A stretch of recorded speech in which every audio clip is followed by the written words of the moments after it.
Первое, что они делают, они проверяют его звуками.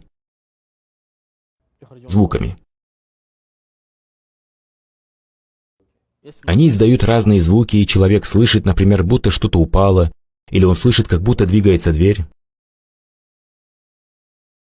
Если они почувствуют, что он боится, то они становятся смелее в отношении него. Если они поймут, что этот человек не боится их звуков,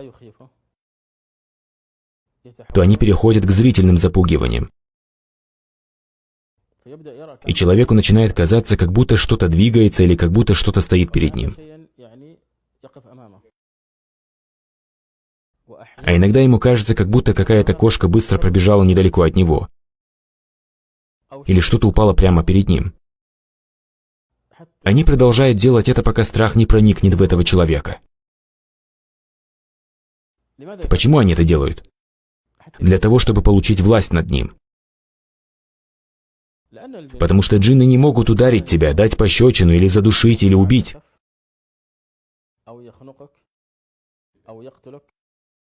Кроме как если станут смелыми в отношении тебя.